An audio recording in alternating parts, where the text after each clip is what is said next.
سورہ بنی اسرائیل میں اللہ نے حکم دیا، یہاں سے بہت سارے حکام شروع، ایک رکوع میں نا بہت سارے حکام ہیں. وَقَضَىٰ رَبُّكَ أَلَّا تَعْبُدُوا إِلَّا إِيَّاهُ، تیرے رب نے چند فیصلے کیے ہیں.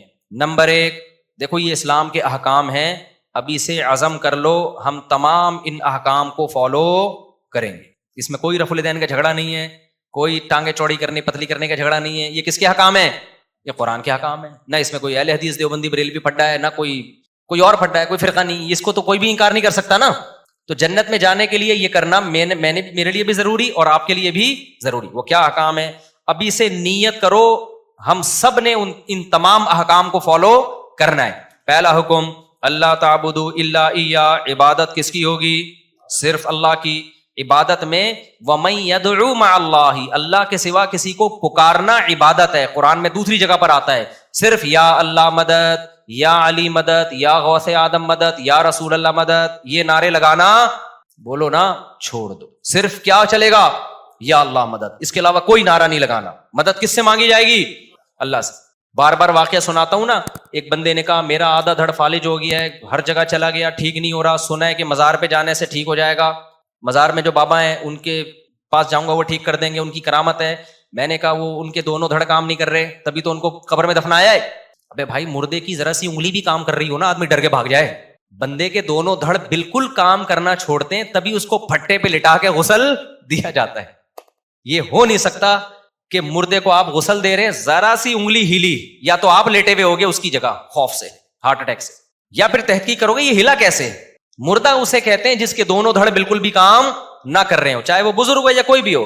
میں نے کہا جس قبر پہ جس مزار پہ آپ جا رہے ہو اس کے دونوں دھڑ کام نہیں کر رہے تو وہ آپ کا آدھا دھڑ کیسے ٹھیک کرے گا؟ وہ تو کہے گا بھائی میں اپنا آدھا نہیں کر لیتا پہلے ٹھیک، پورا نہیں ہوتا تو جو آدھا تو ہو جاتا نا، کچھ تو کام آ جاتا.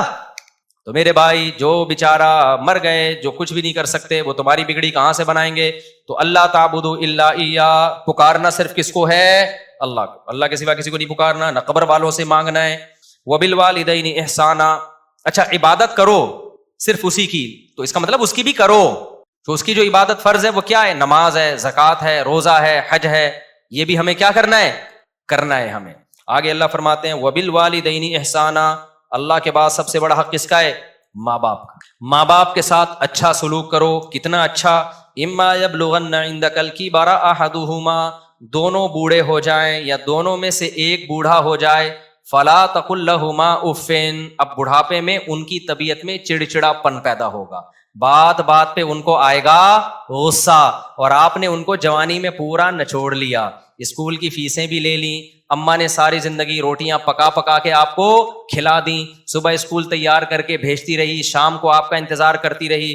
اس وقت آپ بچے تھے، کوئی آپ کے سر پہ ہاتھ رکھنے والا نہیں تھا، باپ نے بھی عزت دی اور ماں نے بھی بولو عزت. اب آپ جب جوانی کی دہلیز پہ قدم رکھو گے، ماں باپ بڑھاپے کی طرف جانا، ابا ریٹائر ہو گئے، ابا کی چھوٹی موٹی پینشن آ رہی ہے، اماں بھی کیا ہو گئیں؟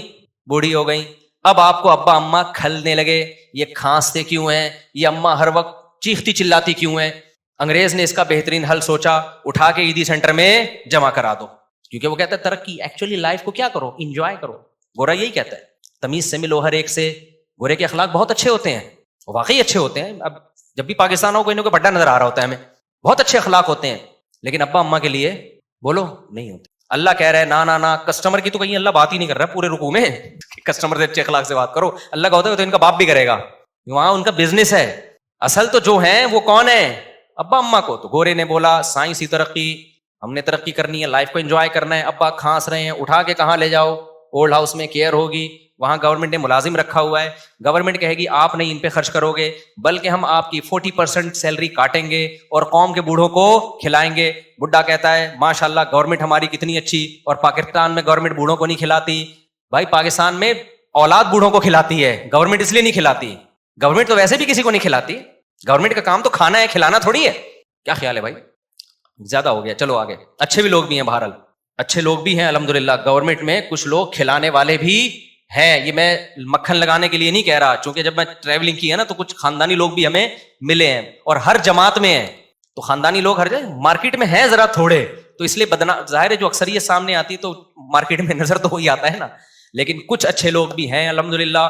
تو بہرحال اللہ میاں نے کہا کہ سب سے زیادہ حق کس کا ہے؟ ماں باپ کا. ان کے ساتھ اچھا سلوک کرنا ہے. اچھا سلوک کیسا؟ کہ جب بوڑھے ہو جائیں، اب تمہارے کسی کام کے نہیں ہے، تو اب اصل میں تو خدمت شروع ہوئی ہے. اب کیا ہے؟ حق حقوق تو اب شروع ہو رہے ہیں. تو پہلا حق اپنی زبان پہ کنٹرول. عیدی سینٹر جمع کرانا، تو یہ آپ سے کوئی ملے کہ میں نے اپنے ابا کو جمع کرا دیا عیدی سینٹر، بتاؤ آپ کی نظر میں اس کی کوئی عزت رہے گی؟ نہیں رہنی چاہیے. بے تو اپنے باپ کو جمع کرا کے آ گیا یار، گودوں میں پالتا بڑھاپے میں اس کو. یار وہ تنگ بہت کرتے ہیں ابا یہ کرتے ہیں. بھائی جو بھی ہیں، حق کب شروع ہو رہا ہے؟ اماں اور ابا کا بڑھاپے میں شروع ہو رہا ہے. فلا تقل لهما اف، اللہ کہتے ہیں اب ان کے سامنے اف نہیں کرنا. ولا تنہرہما، ان دونوں کو جھڑکنا نہیں ہے. جھڑکنا سمجھتے ہیں؟ جیسے باس اپنے ملازمین کو جھڑکتا ہے، چلو یہاں سے جاؤ، یہاں سے دماغ کھایا ہوا ہے. بھکاریوں کو جھڑکا جاتا ہے، بس کر یار. یہ جو اسٹائل ہے نا فرعون والا بات کرنے کا، یہ اسٹائل ماں باپ کے سامنے بولو نہیں چلے گا. چپ ہو جاؤ، خاموش ہو جاؤ، آپ کون ہوتے ہو پہ اعتراض کرنے والے؟ یہ ڈائلاگ آج کل اولاد کے چل رہے ہیں، کس کے لیے؟ ماں باپ کے. آپ کون ہوتے ہو مجھے روکنے والے؟ آپ کو کس نے یہ رائٹ دیا؟ یہ اسکولوں سے سیکھ رہے ہیں. ایجوکیشن بہت آ رہی ہے، تمیز مارکیٹ سے شارٹ. یہ ایجوکیشن تمہیں جہنم کے عذاب میں لے کے جائے گی. اس سے وہ جاہل اچھا ہے، رکشا چلاتا ہے، ٹماٹر بیچتا ہے، لیکن اپنے باپ اور ماں سے تمیز سے بات کرتا ہے. اللہ کی نظر میں وہ زیادہ پڑھا لکھا ہے. تو ولا تقل لهما اف ولا تنهرهما وقل لهما قولا کریما. آگے اللہ نے فرمایا کہ صرف اتنا نہیں ہے کہ بے عزتی نہیں کرنی، جھڑکنا نہیں ہے اور اف نہیں کہنا. تو انسان کہتا ہے چلو بدتمیزی سے پیش نہیں آنا، نارمل رہنا ہے. نہ نارمل بھی نہیں. قل لهما قولا کریما، ایسی بات کرنی ہے جس سے عزت جھلک رہی ہو. ایسے لگ رہا ہو جیسے کوئی ملازم اپنے آفیسر سے بات کر رہا ہے. کریم کہتے ہیں عزت دار کو. قول کریم ہونا چاہیے جس سے رسپیکٹ کیا ہو؟ نظر آ رہی ہو، لوگوں کو پتا چلے یہ اولاد ہے اور یہ کیا ہے؟ باپ ہے. آج جو لبرل طبقہ جب آتا ہے نا ہم سے ملنے کے لیے اپنے بچوں کی پرابلمز کو لے کے، تو میں یقین سے بتاؤں مجھے بچہ باپ لگ رہا ہوتا ہے اور باپ بچہ. باپ بچے کے سامنے بڑی تمیز سے، کہ بچے کو ایسا نہ مائنڈ کر جائے، بچہ ایسے آرام سے بات کر رہا ہوگا. ایکچولی مفتی صاحب میرے یہ بیٹے ہیں، حالانکہ ایک ہی ہے لیکن اس کو عزت میں ہیں کہہ رہا ہوتا ہے. ویسے ہوتے بھی ایک ہی عام طور پہ لبرل لوگوں کے یہاں. یہ میرے بیٹے ہیں، ایکچولی یہ تھوڑا سا نہیں ہوں بیٹا، وہ ابا ایسا چیخنا شروع کر دے گا. ابا بیٹا وہ اصل میں دیکھیں میں آپ کو سمجھانا چاہ رہا تھا نا، میں مفتی صاحب ہیں تھوڑا سا احتیاط سے بات کرتے ہیں. نہیں آپ مفتی صاحب یہ دیکھو نا یار، یہ ابا باتیں کیسی کر رہا ہے. تو مجھے 2-3 دفعہ ارادہ ہوا ہے میں ابا کی جگہ اس کو بٹھا دوں اور اس کی جگہ کس کو بٹھا دوں؟ ابا کو. اور میں بولوں بھائی آج سے ابا تو ہے، یہ کون ہے؟ اسٹائل سے تو لگ رہا ہے باپ تو ہے. تو یہ تربیت یہ ہو رہی ہے مارکیٹ میں، یہ ہو رہی ہے تربیت. تو اپنے اسٹائل سے یہ ثابت کرنا پڑے گا کہ ابا جو ہے وہ ابا ہے، اماں جو ہے وہ کیا ہے؟ بیٹیاں اماں کے ساتھ بڑی بدتمیزی کرتی ہیں. یار آپ کون ہوتی ہو مجھے روکنے والی؟ آپ کون ہوتی ہو؟ آپ چپ ہو جاؤ، میں کیوں چپ ہوں؟ یار یہ اسٹائل ہے بھائی. ہم تو اپنے بچپن میں تصور نہیں کر سکتے تھے کہ آپ کون ہوتی ہو مجھے روکنے والی. ماں جب کہہ رہی ہے چپ ہو جاؤ تو آپ چپ ہو جاؤ، میں کیوں چپ ہوں؟ خدا کی قسم ہم اپنے بچپن میں یہ تصور نہیں کر سکتے تھے کہ کوئی اولاد اپنی ماں، کوئی بیٹی اپنی ماں کو یہ الفاظ کہہ سکتی ہے. بڑے بدتمیزی والے الفاظ ہیں یہ. تو یہ بہت خطرناک بات ہے. اس لیے اللہ تعالیٰ قرآن میں فرماتے ہیں وَقُلْ لَهُمَا قَوْلًا كَرِيمًا. بات کیسے کرنی ہے؟ عزت کے ساتھ. وَاخْفِضْ لَهُمَا جَنَاحَ الذُّلِّ مِنَ الرَّحْمَةِ. یہ تو بات کا اسٹائل بتا دیا. کھڑے ہونے کا اسٹائل کیسا ہو؟ ذلت سے اپنے بازوؤں کو جھکانا ہے. دیکھنے سے بھی، بات سے بھی پتا چلے کہ یہ چھوٹا ہے اور وہ بڑے ہیں، اور کھڑے ہونے اور کے اسٹائل سے بھی پتا چلے کہ یہ چھوٹا ہے اور وہ کیا ہیں؟ بولو بڑے ہیں. ایسے سینہ تان کے ان کے سامنے کھڑا ہوا ہے، ابا نیچے بیٹھے ہوئے خود اوپر چڑھ کے بیٹھا ہوا ہے. تو یہ بڑی غلط بات ہے. ایسے بھی ہم نے دیکھے سنا ہے کہ ابا بچوں کے جوتے پالش کر رہے ہوتے ہیں. یہ بڑی غلط بات ہے یار. بچے کو تو کرنے ہی نہیں دینا چاہیے یہ کام، کہ ابا کیوں کرے گا بھائی یہ. اچھا اس میں ماں باپ بھی اپنے بچوں کو بگاڑ رہے ہوتے ہیں. اتنی بچوں کی کوئی رسپیکٹ دے رہے ہوتے ہیں نا بچپن میں. بچوں کو مارے دھاڑے نہیں، بدتمیزی سے بات نہ کریں، لیکن ان کو یہ احساس دلائیں کہ ابا میں ہوں، اماں یہ ہے، تم گھر کے مالک نہیں ہو. خود ہی اپنے ہاتھوں بگاڑ کے اتنا مسلط کر لیتے ہیں نا کہ پھر ساری زندگی ان کے غلام بنے رہتے ہیں. یہ بھی بہت غلط ہے. ان کو یہ تربیت بھی کس نے دینی ہے؟ والدین نے دینی ہے. اور ایک اہم بات یہ بھی ہے کہ دیکھو ماں باپ کے لیے اولاد پہ ظلم بہرحال جائز نہیں ہے کہ اپنے اختیارات کا ناجائز فائدہ اٹھائیں. بعض دفعہ ماں باپ اولاد کو بلا وجہ ٹارچر کرتے ہیں، طنز کرتے ہیں، تانے دیتے ہیں، دوسروں کے سامنے اس کی برائی کرتے ہیں. تو میں ان ماں باپ کی حوصلہ افزائی نہیں کر رہا. وہ خود اپنے ہاتھوں اپنی اولاد کو بگاڑتے ہیں. جہاں اللہ نے اولاد پر اتنے سارے ماں باپ کے حقوق رکھے، وہاں ماں باپ کی ایک بڑی ذمہ داری یہ ہے کہ اپنی اولاد کو لوگوں کے سامنے رسوا مت کریں. ایسا نہ ہو دوسروں کو بتاتے پھر میرا بیٹا یہ کرتا ہے، میرا بیٹا یہ کرتا ہے. بیٹے کے دل میں پھر ایک نفرت پیدا ہوتی ہے کہ یار میرے ابا مجھے باپ تو عزت کا ذریعہ بنتا ہے نا. تو کچھ ذمہ داریاں والدین کی بھی ہیں. بعض مائیں بلا وجہ بیٹیوں کو ٹارچر کرتی رہتی ہیں, طنز کرتی رہتی ہیں, تانے دیتی رہتی ہیں, اس سے وہ ذہنی مریضہ بن جاتی ہیں. تو ماں کو بھی چاہیے, دیکھو ایک کام سب لوگ گھر میں کر لینا, انشاءاللہ سکون ہو جائے گا. گھر میں چیخنے پر پابندی لگا دو, بس کوئی بھی نہیں چیخے گا, نہ ابا نہ اما نہ بچے, ایسا سکون پیدا ہو جائے گا نا کہ ہٹو بچوں.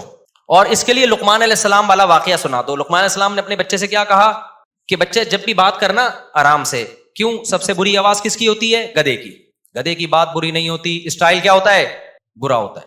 تو اگر آپ نے اتنا بھی کر لیا نا, گھر میں چیخنے پر پابندی, نہ باپ چیخے نہ ماں چیخے نہ اولاد چیخے, تو ایسا لگے گا جیسے آگ پہ نا ٹھنڈا پانی ڈال دیا. اور یہ شروع سے جب شادی ہو نا جس دن, اسی دن سے ماحول بنانا پڑتا ہے. دلہن جب آئی اس کو سمجھا دو, بیگم کوئی بھی بات ہوگی تمیز سے. میں بھی جب کوئی بات کروں گا تو کیسے کروں گا؟ تو آپ تو کبھی سے ہی موڈ نہیں ہو رہا آپ لوگوں کا, تو کیا کرو گے تمیز سے؟ منہ سے بول تو دو نا. جو بات ہوگی کیسے ہوگی؟ چیخنا چلانا نہیں ہوگا, بس آدھے سے زیادہ کام. کیونکہ بچے ماں باپ کو چیختا چلاتا دیکھتے ہیں تو چیخنا سیکھتے ہیں. ماؤں کو چیخنا چلانا دیکھتے ہیں, ہاں ماں بات بات پہ کوٹ رہی ہے, بچے کو پڑھ گیا, چیخ رہی ہے, کم بخت, الو کا پٹھا پیدا ہو گیا, اور یہ وہ ایسا چیخ رہا ہے, تو پھر بچے کے اخلاق بھی ایسے ہی ہو جاتے ہیں. اور اگر آرام سے سمجھائے گی تو بچہ بھی کیا ہوگا؟ بات آرام سے کرے گا.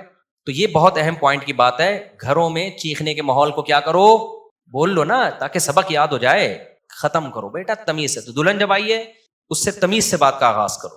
اس سے بولو میری کل آپ سے شادی ہوئی تھی, اس سلسلے میں حاضر ہوا ہوں. اتنی بھی تمیز صحیح نہیں. وہ ایک آدمی بہت تمیز والا تھا نا, جب رخصتی دلہن کی ہوئی تو سمجھ میں نہیں آ رہا بات کیسے شروع کروں. تو وہ ہر بات میں تمیز, کچھ ضرورت سے زیادہ اس نے 2 گولیاں کھا لی تھی وہ تمیز والی جو ہے نا. تو کہہ رہے میری کل آپ سے شادی ہوئی تھی, اس سلسلے میں حاضر ہوں. تو اتنی بھی تمیز نہیں, لیکن میں سمجھانے کے لیے بتا رہا ہوں. آپ ایک واقعہ سنا دیتا ہوں, اس سے تمیز سمجھ میں آ جائے گی. وہ ایک صاحب نے بتایا کہ ایک انگلینڈ میں نا یا امریکہ میں سوئمنگ پول میں ایک انگریز عورت اپنے بچے کو لے کر آئی اور ایک پاکستانی عورت اپنے بچے کو لے کر آئی سوئمنگ سکھانے کے لیے. دونوں کے بچے چھلانگ لگاتے ہوئے ڈر رہے ہیں. تو کہہ رہے انگریز عورت اپنے بچے کو سمجھا رہی ہے, بیٹا جو بھی انگلش میں اس کو سمجھا رہی تھی اس کا ترجمہ کہ دیکھو تم, مجھے پتا ہے تم کر سکتے ہو, تم سوئمنگ کر سکتے ہو, تم ویسے ہی ڈر رہے ہو, تم کرو, اس سے یہ ہوگا کہ تمہیں دیکھ کے دوسرے بچے بھی ہمت کریں گے. بچہ کہہ رہے نہیں نہیں, کہہ رہی نہیں مجھے پتا ہے تم کر لو گے. تم اس کو بڑی زبردست طریقے سے موٹیویٹ کر رہی ہے, اور ادھر ہماری موٹیویٹ کر رہی ہے کہ میری باری کب آئے گی.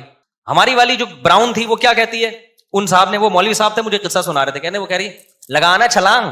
بچہ کہہ رہا نہیں, بے غیرت, $50 یہ پتہ نہیں $100 ضائع کروا دیے میرے. اس وقت تو بڑا چیخ رہا تھا امی سوئمنگ کرا دو, الو کے پٹھے, لگانا چھلانگ, کمینہ. اور وہ پھر بس وہ وہاں مارنے پر تو پابندی ہے, ورنہ یہاں ہوتا تو طبیعت سے اس کا کباب بن جاتا بچے کا پٹ پٹ کے نا. لیکن زبان سے جتنے تانے دے سکتی تھی نا بے غیرت, وہاں تو شور مچایا ہوا تھا, پیسے ضائع کروا دیے. کہہ رہے میں دیکھ رہا ہوں یار یہ گوری ہے, یہ اپنے بچے سے کیسے بات کر رہی ہے, اور ہماری دیسی جو ہے. تو وہ جو اسٹائل تھا نا گوری کا, وہ قرآن و سنت کے مطابق تھا. ہماری والی قرآن و سنت کو مانتی ہے لیکن اس کو فالو نہیں کر رہی. تو اپنے نبی کو دیکھو, نبی نے اپنے بچوں کے ساتھ کیسا معاملہ کیا ہے. حضرت حسن حسین آپ کے کمر مبارک پہ بیٹھ جایا کرتے تھے. تو بچوں کو بگاڑنے میں ماں باپ کا بھی دخل ہوتا ہے. بہرحال ہم بچوں کو یہی کہیں گے تمہارے ماں باپ نے تمہیں سنوارا ہو یا بگاڑا ہو, لیکن تم پر بہرحال ان کا حق ہے. اب ایسا نہ ہو کہ آپ ابا سے بولو ابا چونکہ آپ نے مجھے بدتمیزی سکھائی ہے میں بات بدتمیزی سے ہی کروں گا. آپ کو تمیز ہی سے بات کرنی پڑے گی, کیونکہ ہم ماں باپ کی فرما برداری اور ان کے ساتھ حسن سلوک ماں باپ کی وجہ سے نہیں کرتے. کس کا حکم سمجھ کے کرتے ہیں؟ اللہ نے حکم دیا, اللہ پوچھے گا ہم سے. تو جب اللہ کا حکم ہے تو اب تو آپشن ہی نہیں ہے نا ہمارے پاس. اب میں جلدی سے آگے کے احکام بیان کر دیتا ہوں. آگے اللہ نے فرمایا وآتی ذی القربى, آگے اللہ نے فرمایا اگر ماں باپ کے ساتھ کبھی بد کلامی ہو جائے تو پھر توبہ استغفار کا دروازہ کھلا ہوا ہے, کیونکہ اکٹھے رہتے ہیں ہمیشہ, کبھی اونچ نیچ ہو جاتی ہے تو مایوس نہ ہونا, توبہ کر کے اپنے احوال کی اصلاح کر لینا. آگے اللہ نے فرمایا وآتی ذی القربى حقہ, قریبی رشتہ داروں کو ان کا حق دو. یہ بھی اللہ کا بہت اہم حکم ہے, قریب ترین رشتوں کا حق دوسروں سے زیادہ. 5 منٹ میں بس بیان ختم کر رہا ہوں. میں نے سوچا کہ 1 گھنٹے سے زیادہ نہیں بڑھنے دوں گا بیان. قریب ترین رشتہ داروں کو ان کا حق دو. آج سے عزم کریں, سب سے قریبی بھائی بہن ہوتے ہیں, پھر والدہ کے ابا اور اماں کے جو رشتہ دار ہیں, ماموں چچا پھپھو خالہ یہ ہیں, پھر ان کے بچے ہیں, اپنے بہن بھائیوں کے بچے ہیں, تو یہ سب سے کیا ہیں؟ قریبی. تو ان کو ان کا حق دو. کیا مطلب؟ ان میں کوئی غریب ہے, مسکین ہے, تو آپ کی ذمہ داری ہے آپ تفتیش کریں کہ کون مستحق ہے, اس کو مانگنے کا موقع نہ آئے, آپ نے خود اس کے ساتھ تعاون کرنا ہے, پوچھنا ہے. آگے اللہ فرماتے ہیں والمسکینہ, غریبوں کو ان کا حق دو, مسافروں کو دو. مسافروں کو کیسے چونا لگایا جاتا ہے؟ کوئی مسافر آ جائے نا ٹیکسی والے کے پاس، ٹیکسی والے کو پتہ چل جائے کہ یہ مسافر ہے، ٹیکسی والا اس کو 10 کے 4 گنا ریٹ بتا رہا ہوتا ہے، اس کو پتا ہے اس کو یہاں کے ریٹ پتہ ہی نہیں ہے. ہم بچپن سے دیکھ رہے ہیں، پہلے تو گورے بہت آیا کرتے تھے، ورلڈ ٹریڈ سینٹر کے بعد آنا بند ہو گئے، پہلے گورے بہت آیا کرتے تھے. ہمیں یاد ہے جب انگریز آتے تھے نا تو وہ ٹیکسی والے نا ان کو ڈبل سے بھی زیادہ کرایہ بتاتے تھے. حالانکہ کوئی بھی مسافر ہے بھائی، جب دوسرے تو وہ رعایت کا مستحق ہے. لاہور میں ہم جاتے تھے تو ٹیکسی والے کو پتہ چل جاتا تھا ہماری اردو سے یہ کہاں سے آیا ہے، کراچی. ٹیکسی والا چونا لگاتا تھا، ہم کہتے تھے بھائی وہاں جانا ہے، گلی کے 7 طواف کرتا تھا وہ گلی میں، ہمیں پتہ ہی، ہم سمجھ نئی گلی آ رہی ہے، اسی گلی میں گھمایا جا رہا ہے. پھر جب 3-4 دفعہ وہی درخت آئے تو پھر اگلی گلی، او جناب 50 کلومیٹر دور، حالانکہ وہ اس کھمبے سے لے کے اس کھمبے تک گیا ہے. ہم سمجھ رہے ہیں بہت لمبی ٹریولنگ کر کے ہم یہاں پہنچے ہیں. جب رشتے داروں کو بتاتے تھے کہتے ہیں بھائی یہ تو یہاں اترے تھے، یہاں سے یہاں تو 5 منٹ لگتے ہیں. لاہور والے ایسے ہوتے نہیں ہیں، لیکن مجھے 2-3 ٹکرے ہیں، ہوتے نہیں ہیں، لیکن ہر جگہ کراچی میں بھی ہوتے ہیں، لاہور میں بھی ہوتے ہیں، ہر جگہ ہوتے ہیں. تو یہ آپ کو جب پتہ چل گیا بندہ کراچی کا ہے تو چونا نہ لگاؤ، بلکہ اس کو عزت دو. پنجاب والا جب کراچی آئے، آپ کو اس کی لینگویج سے پتہ چل گیا یہ لاہور یا ملتان سے آیا ہے، تو بجائے چونا لگانے کے آپ اس کو کیا دو کہ یار اپنے کراچی میں آیا ہے تو ہم ایسا معاملہ کریں گے کہ اچھا امیج لے کے جائے گا. یار کراچی والے تو کیا ہوتے ہیں، بڑے خاندانی. لیکن پاکستان میں ہر آدمی کے پاس چونے کے ڈبے ہیں، ٹھیک ہے نا. وہ کہتا ہے یار کوئی بندہ ملے ٹوپیاں لے کے بیٹھے ہوئے ہیں، کوئی بندہ ملے جس کے سر پہ آ جائے اس کو پہنا دو. تو یہ کام مت کرو، قرآن منع کرتا ہے. آگے اللہ فرماتے ہیں وَلَا تُبَذِّرْ تَبْذِيرًا، خرچ کرنا ہے، رشتہ داروں پہ بھی پھینکنا نہیں ہے. ایسا نہ ہو سخاوت کے جوش میں آ کے یوں اڑانا شروع کر دو اور پھر کل لوگوں سے بھیک مانگ رہے ہو. جی کس سلسلے میں آئے؟ جی وہ میں نے بیان سن کے سخاوت اتنی کر دی تھی کہ آج میرے پاس گیس بجلی کے بل کے پیسے نہیں کیا کرو، یہ شیطان کا کام ہے. آگے اللہ فرماتے ہیں وَإِمَّا تُعْرِضَنَّ عَنْهُمُ ابْتِغَاءَ رَحْمَةٍ مِّن رَّبِّكَ، بعض دفعہ کوئی رشتہ دار، کوئی غریب مسکین تمہارے پاس آتا ہے، اس وقت تمہارے پاس پیسے نہیں، وہ ہو مستحق، وہ پیشہ ور بھکاری کی بات نہیں ہو رہی، خوب سمجھ لو. اس وقت پیسے نہیں ہے لیکن تمہیں پتہ ہے بعد میں پیسے آ جائیں گے، تو اس سے نرم بات کہہ دو کہ بھائی ابھی نہیں ہے لیکن مجھے اللہ سے امید ہے کل انتظام ہو جائے گا تو کل میں تمہیں دے دوں گا. دیکھو کیسے اللہ کہاں تک سمجھا رہے ہیں. آگے اللہ نے فرمایا نہ اپنے ہاتھ کو گردن سے باندھو، کنجوس بن کے زندگی گزارو کہ جی وہ الماری سے روٹی لگا کے، بہت پرانا لطیفہ ہو گیا. ایک کنجوس آدمی کو بچے کہتے تھے ابا دیسی گھی لے کر آ، دیسی گھی لے کر آ. ابا کنجوس، اس نے کہا مہنگا ہے. بہرحال ایک دن ابا گھی کا ڈبہ لے آئے. جب بھی کوئی آئل یا گھی کا ڈبہ ہوتا ہے باہر بھی چکناہٹ ہوتی ہے، تو ابا نے کہا بیٹا گھی کے ڈبے سے لگا کے کھاؤ، جب تک باہر مکمل ختم نہ ہو جائے نا ڈبہ نہیں کھلے گا. وہ بچے بےچارے صبح ناشتے میں نا ڈبے کو چاٹ رہے ہیں. اب اس کو سفر پہ جانا تھا تو یہ ڈبہ الماری میں بند کر کے چلا گیا کہ کم بخت کھول نہ لیں گے. کئی دنوں کے بعد واپس آیا تو بچے سے پوچھا کہ بچوں تم نے گھی کا ڈبہ کھولا تو نہیں؟ نہیں ابا ہم نے نہیں کھولا. بیٹا پھر ناشتہ کیسے کرتے تھے؟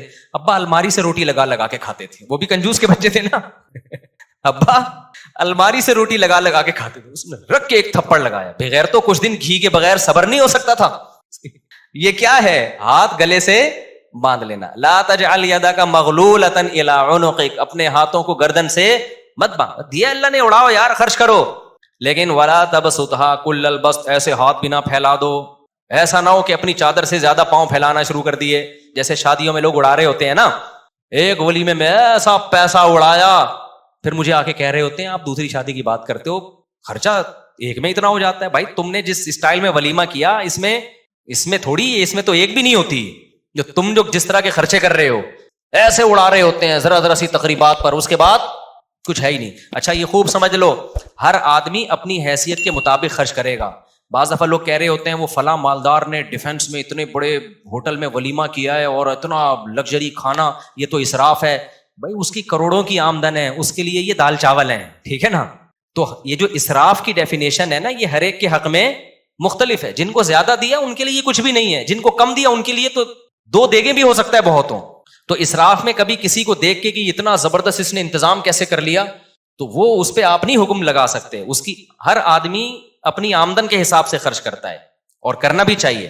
ایک کروڑ پتی آدمی اگر دال چاول کھلائے گا تو یہ کنجوسی ہے، اور ایک غریب آدمی جس کے پاس دال چاول کے پیسے بھی نہیں ہے وہ دال چاول بھی کھلائے گا تو یہ کیا ہے؟ اسراف ہے. تو اسراف کی ڈیفینیشن ہر ایک کو دیکھ کر مختلف ہوتی ہے. جلدی سے مکمل کر لوں. آگے اللہ نے فرمایا وَلَا تَقْتُلُوا أَوْلَادَكُمْ خَشْيَةَ إِمْلَاقٍ، غربت کے خوف سے اپنے بچوں کو قتل مت کرو. نَحْنُ نَرْزُقُهُمْ وَإِيَّاكُمْ، ہم ان کو بھی روزی دیں گے اور تم کو بھی دیں گے. علماء نے اس آیت کے تحت لکھا ہے کہ حمل گرا دینا یہ بھی حرام ہے اسی آیت کی روشنی میں، اس خوف سے کہ میں خرچے کہاں سے پورے کروں گا. آج بہت سے لوگوں کی کال آ رہی ہوتی ہیں، بھائی مجھ صاحب میرے 2 بچے ہیں، ایکچولی ان کے خرچے پورے نہیں ہو رہے، ایکچولی یہ ہو رہا ہے، ابھی پھر پریگننسی ہو گئی صاحب اس مہنگائی کے دور میں. بھائی اللہ کہہ رہا ہے کہ نہیں اجازت آپ کو، رزق کس کے ذمے ہے؟ جب بچہ پیدا ہوتا ہے ماں کی چھاتیوں میں دودھ آتا ہے تو اللہ دے گا. آپ کہتے ہو بھائی دودھ ہی ضرور نہیں ہے نا، آگے بھی تو ہے بہت سارے مسائل، تو اللہ نے دودھ ایک سائن علامت کے طور پہ کہ ابھی اس کی ضرورت ہے، ابھی یہ دے رہا ہوں، اس کا مطلب جب جو ضرورت ہوگی وہ میں دے دوں گا. تو یہ فیملی پلاننگ والوں کے نظریات سے بالکل متاثر مت ہو. اولاد کا معاملہ کیلکولیٹر سے نہیں ہے کہ اتنے ہو گئے تو اتنی تنخواہ تو اتنے ہو سکتے ہیں اتنے، یہ گوروں کا کام ہے، مسلمان کو اس کی اجازت نہیں ہے. ہماری اولاد اللہ کی مخلوق پہلے ہے، ہماری اولاد بعد میں ہے. سمجھتا ہے کہ نہیں سمجھتا ہے؟ آگے اللہ فرماتے ہیں وَلَا تَقْرَبُوا الزِّنَا، زنا کے قریب بھی مت پھٹکو.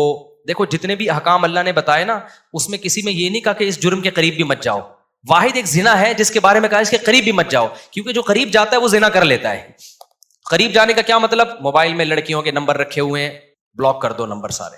بلاک کرنے سے پہلے ایک میسج بھیج دو، یہ آپشن کہ بھائی اب میں شادی کرنا چاہتا ہوں، آپ اگر میری وائف بننا چاہتی ہیں تو موسٹ ویلکم، ادروائز نمبر کیا ہو رہا ہے؟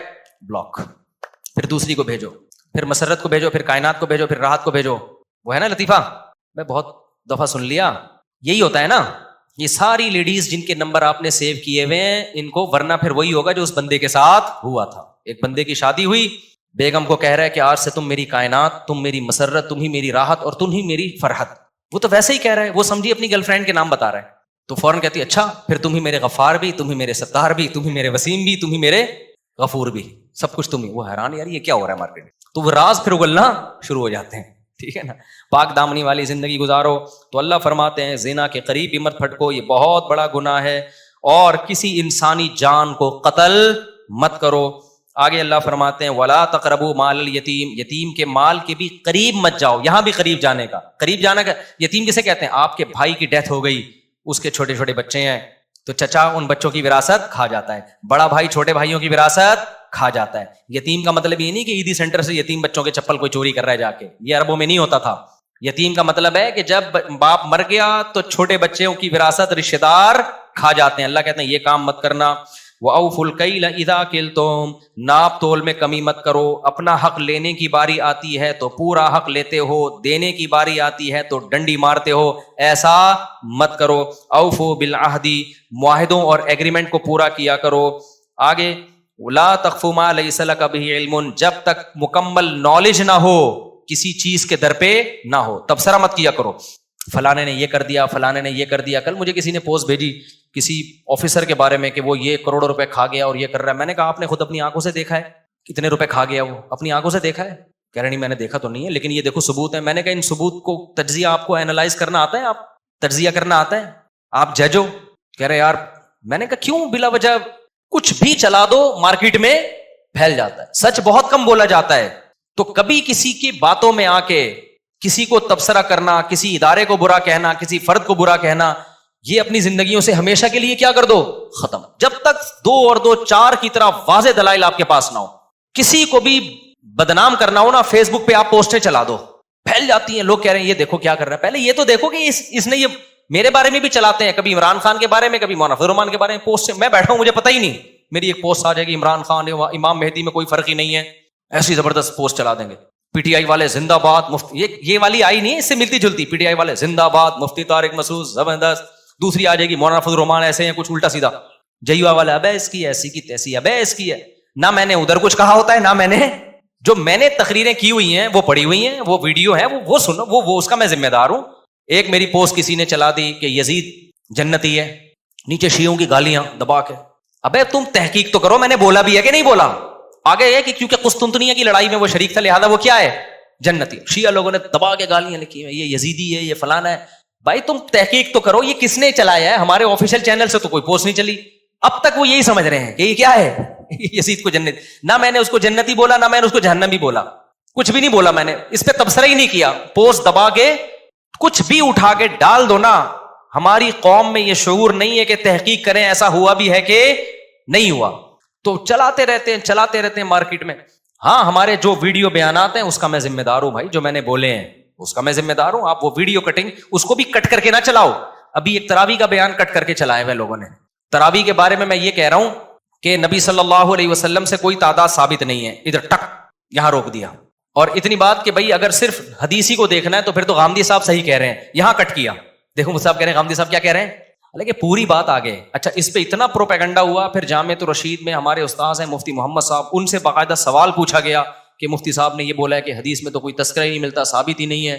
پھر انہوں نے اس کا جواب دیا. اتنا پروپیگنڈا. حدیث میں تبصرہ نہیں ملنے کا مطلب یہ ہے کہ سند کے لحاظ سے کوئی صحیح حدیث ہمارے پاس موجود نہیں ہے کہ جو نبی نے 3 دن تراویح پڑھی تھی کتنی رکعتیں تھیں, لیکن حضرت عمر کا عمل بتاتا ہے کہ نبی نے 20 پڑھی ہوں گی. تو نبی سے ثابت ہونے کے لیے 2 طریقے ہوتے ہیں. ایک ہے تواتر, صحابہ کا عمل, وہ خود بتاتا ہے کہ نبی نے کیا کیا ہے. ایک ہے حدثنا فلان کے ساتھ کوئی سند. بہت سارے شریعت کے حکام آتے ہیں حدیث میں نہیں ملتے, صحابہ سے پتہ چلتا ہے. رکوع میں جا کے جب ہم کھڑے ہوتے ہیں, ہاتھ چھوڑنا ہے ہاتھ باندھنا ہے, حدیث میں کوئی تذکرہ نہیں ہے, لیکن پوری امت کیا کرتی ہے, ہاتھ چھوڑتی ہے. کیوں؟ تواتر عملی ہے. امت کا عمل بتا رہے کہ نبی نے ہاتھ چھوڑے ہوں گے. ہم یہ جو عورتیں ہیں صفا مروہ میں دوڑتی نہیں ہیں, چلتی ہیں, نبی سے تو کچھ بھی ثابت نہیں ہے. نہ حضرت عائشہ سے ثابت ہے کہ دوڑنے کا حکم دیا یا چلنے کا حکم دیا. پوری امت کر رہی ہے تو ہم فرض کر لیتے ہیں کہ صحابہ نے بھی, صحابیات نے کیا کیا ہوگا, وہ بھی چلی ہوں گی, اور نبی نے چلنے کا حکم دیا ہوگا. صراحتاً نہیں ہے, لیکن یہ بھی نبی ہی سے ثابت ہے. اور بہت سارے حکام ہیں. تو جو ہر مسئلے پر حدیث مانگتا ہے نا, وہ خود علم سے کورا ہے. اس کا مطلب اس کے پاس نالج نہیں ہے. حدیث صراحتاً ہوتی ہے یا دلالتاً ہوتی ہے, اس کو دلالتاً کہتے ہیں. جیسے امام مالک بہت سے مسائل پوچھا گیا کہ اس کی آپ کے پاس کیا دلیل ہے, انہوں نے کہا اہل مدینہ ایسے کر رہے ہیں. کیا مطلب؟ جب مدینہ والے کر رہے ہیں تو نبی نے کیا ہوگا. تو نبی کا عمل براہ راست نہیں پہنچا, لیکن دلالتاً پہنچا ہے. خیر 2 آیتیں پڑھ کے بیان ختم کرتا ہوں. تو اللہ فرماتے ہیں جب تک یقینی علم نہ ہو تبصرہ نہ کیا کرو. آگے اللہ نے فرمایا وَلَا تَمْشِ فِي الْأَرْضِ مَرَحًا, زمین میں اکڑ کے مت چلو. زمین کے دادا بننے کی کوشش بولو نہ کرو, اکڑ کے مت چلا کرو. کیوں؟ انک لن تخرق الارض, زمین کو نہ تم اپنے پاؤں کی طاقت سے پھاڑ سکتے ہو اور نہ سینہ اتنا اونچا کر سکتے ہو کہ کیٹو کی پہاڑی سے اوپر جھانکنا شروع کر دو. تو جتنے ہو اتنے ہی رہو. تو یہ چند احکام تھے اللہ نے بیان کیے. اس کو کہتے ہیں اپنی اوقات میں رہو. اس پر میں اکثر ایک بات کہتا ہوں, جو زیادہ فنٹر بن رہا ہو نا, اس سے کہیں تو بیت الخلاء کس وقت جاتا ہے, وہ بتائے گا مغرب کے بعد جاتا ہوں یا صبح 8 بجے جاتا ہوں. تو بولے تیری اوقات کیا ہے, صبح 8 سے 8:30. اصل اوقات تیری کتنا بھی اکڑتا ہونا, جب واش روم میں جا کے بیٹھتا ہے اور آگے میں ڈیلیٹ کر دیتا ہوں, اس وقت انسان کو اپنی اوقات سمجھ میں آ جاتی ہے کہ تو اصل میں ہے کیا. اس لیے ہم نے بزرگوں سے, علماء سے سنا ہے کہ تکبر ہمیشہ پرلے درجے کا بے وقوف اور احمق کرتا ہے. ذرہ برابر بھی عقل ہونا انسان میں, وہ متکبر نہیں ہو سکتا. تکبر ہمیشہ کون لوگ کرتے ہیں؟ بے وقوف جو اپنی اوقات بھول جاتے ہیں. وہ یہ بھول جاتے ہیں غلیظ پانی سے اللہ نے پیدا کیا, ماں کے پیٹ سے باہر نکالا, بچپن میں کیسے ماں کے محتاج تھے, بات بات پہ روتے تھے, ذرا ذرا سی بات پہ چیختے تھے, چلاتے تھے, مائیں سہارا دیتی تھی. اس وقت دادا گیری تھی کیا؟ ماں پھینک کے چلی جاتی, کیا اوقات تھی اس وقت؟ کتنے عرصے لنگڑا کے چلتے رہے, ٹوٹے, کبھی ادھر جا رہے, توتلا بول رہا ہے, آہستہ آہستہ بولنا سیکھے. تھوڑے دنوں کے لیے اللہ نے جوان کر کے سیدھا کر دیا, تھوڑے دنوں میں اپنے آپ کو زمین کا باپ سمجھنا شروع. ظلم کرتا ہے, تو کون ہوتا ہے مجھے سمجھانے والا, تو کون ہے مجھے سمجھ. ابے بھائی تھوڑے دن کے لیے تجھے جوانی ملی ہے, ابھی دوبارہ آہستہ آہستہ بڑھاپے کی طرف تو آئے گا. پھر بڑھاپے میں دیکھو نا ہوتا کیا ہے, کانپ رہے ہوتے ہیں, راشا تاری ہو گیا. وہ ایک سنگر تھا, بڑی اچھی آواز تھی, جب بوڑھا ہو گیا تو جب گاتا دانت نکل کے نیچے گر جاتے اس کے, کیونکہ الفاظ نکالنے کے لیے دانت کا منہ میں ہونا ضروری ہے. کچھ الفاظ نکلتے ہی نہیں دانتوں کے بغیر. تو پھر بیچارے نے بتیسی لگوائی. پھر جب گانا گاتا بتیسی گر جاتی, پھر لگاتا, پھر گاتا, گر جاتی. جس نے کہا بھائی بار بار کیسٹ کیوں چینج کر رہے ہو, ایک ہی کیسٹ میں بیان کرو نا. تو بڑھاپے میں یہ حال ہوگا, کمر جھکے گی, ہائی ہوئی کی آوازیں آئیں گی. تو یہ اپنا ماضی دیکھو, اپنا فیوچر دیکھو. اور حال بھی کیا ہے, ایک وائرس آ گیا کورونا کا, یا کوئی اور بیماری آ گئی, دھڑام سے ایسی کی تیسی. تو نہ حال تمہارا, ابھی تھوڑی سی جوانی ہے, تھوڑا سا کوئی وائرس آڑا ترچا چلا گیا, بیڑا غرق, بخار ہو جاتا ہے, کیسے پڑ جاتے ہیں, چلا رہے ہوتے ہیں. ایک مچھر نے آ کے صبح صبح کاٹ لیا, ڈینگی مچھر نے, اس کی وجہ سے لمبے ہو گئے, پلیٹلیٹس گر گئے, بھیک مانگ رہا ہوتا ہے یار کہیں سے سفید سیل مل جائے مجھے اللہ کا واسطہ.